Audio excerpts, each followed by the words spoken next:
distinguished parliamentarians, senior officers of the Armed Forces, the chairperson of the South Asian Strategic Stability Institute, ambassadors, dignitaries, and honorable guests. I'll begin by thanking you, Mr. President, for hosting this very valuable dialogue on Kashmir. And I want to applaud the team of Sasa University for making these very wonderful and sophisticated arrangements. Ladies and gentlemen, liberty of the Kashmiri people is a flame that burns strong equally in the hearts of Pakistani people and in the hearts of our Kashmiri brethren and sisters, may they be in Azad Jammu and Kashmir or under Indian occupation. But we have to keep in mind that for the past 70 years, the state of Jammu and Kashmir has been and is today one of the most militarized conflict zones in the world. While the Pakistani forces are deployed on the line of control and along the border, the Indian forces in occupied Kashmir are deployed within. There is a long history of Indian atrocities and gross violations of human rights in Indian occupied Kashmir.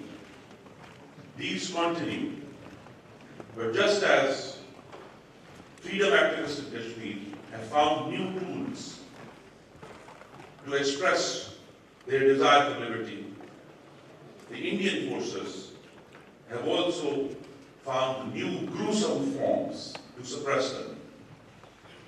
These forces are involved in crimes against humanity, wanton massacres, and mass graves. The documentation available on this is undisputed and irrefutable. The proposal by the Indian government to establish Sainik colonies for retired army personnel in Kashmir is an attempt to change the demography. This is unacceptable and will not stand. The issuance of land to out-of-state Hindu industrialists will again destroy the demography of Kashmir and business economy of the Kashmiris. This is unacceptable and will not stand. Special powers have been extended to the Indian occupied Kashmir police to control agitation by carrying out raids, search and cordon operations, and numerous target killings. This is unacceptable and will not stand. The role, ladies and gentlemen, of any legitimate military or law enforcement force is to protect its people.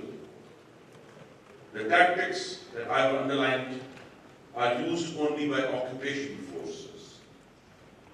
And now we are faced by massacres by Indian counter-insurgency forces, which include not only paramilitary forces, but also armed militias. This has not gone unnoticed. India is accountable for every life lost amongst the thousands of Kashmiris who have been slaughtered for the crime of raising their voice for freedom.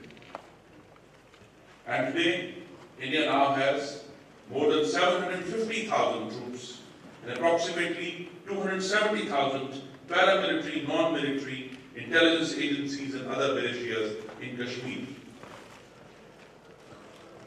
And the question that begs an answer is, why are those forces there? To what end? Given the nature of human rights abuses that we have witnessed, and the nature of crimes being committed by Indian armed forces in Jammu and Kashmir, Pakistan demands an international inquiry to determine the exact spectrum of the crimes being committed by Indian forces in Kashmir. The suffering of the people of Kashmir, the women, the teenagers, the children, the old men, this suffering by Kashmiris in the Indian occupied Kashmir is incalculable, ladies and gentlemen.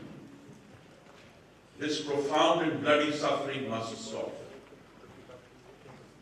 India has tried to deflect the attention of the international community from the atrocities being committed by the Indian armed forces by increasing the violations of the ceasefire on the line of control and all along the working boundary.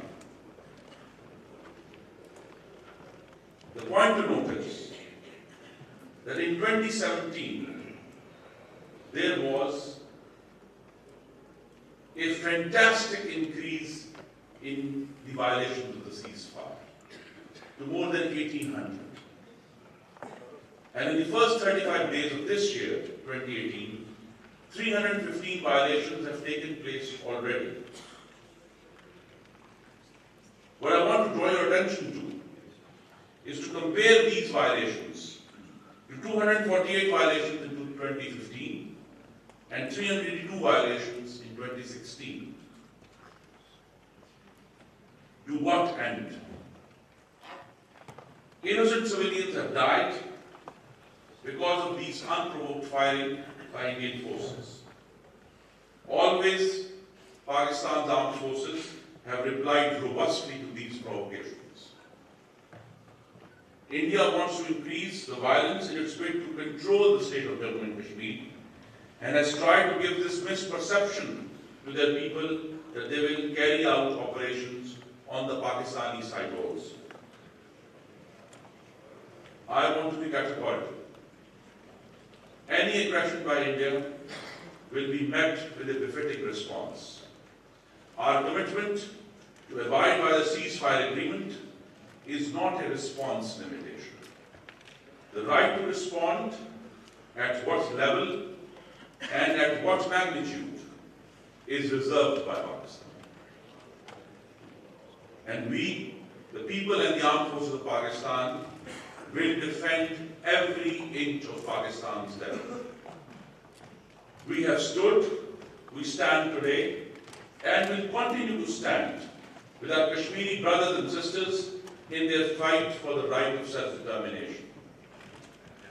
The death of Burhan Wani and the current homegrown Kashmiri uprising manifests that another generation of Kashmiris do not accept India's occupation and its growing militarization. Neither does Pakistan. The struggle of the Kashmiri people for the right of self-determination has been termed falsely as militancy and terrorism by India to obscure the realities on the ground.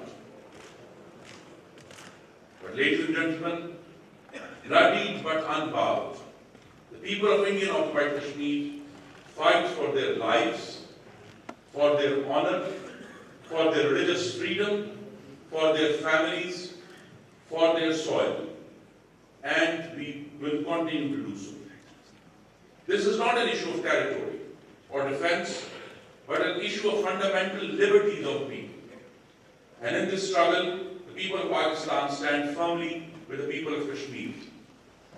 Kashmir demands what it was promised under the UN resolution: the right of self-determination and freedom. And as long as the issue of Kashmir is not resolved, the international community cannot expect peace in this region. The free people of the world must stand with the oppressed people of Kashmir. Their freedom will define peace in this region. And I request my fellow citizens of the world to stand up for humanity and for peace. As Martin Luther King Jr. once said, the arc of the moral universe is long, but it bends towards justice. Let us strive to provide justice to the oppressed, battered, and pelleted people of Indian occupied Kashmir. I will conclude by saluting the untold number, the number has crossed 100,000, of martyrs in Kashmir, who have written with their blood the case for their liberty. And as Learned had once said, the spirit of liberty resides in the hearts of men and women. And as long as it resides there, it does not require laws or constitutions or armies. So this case for the freedom and liberty of the Kashmiri people has been written in blood by the martyrs of Kashmir. And it is our duty, our cause, our tremendous responsibility to take that blood-written case to the world. Pakistan, Bangladesh. Thank you very much.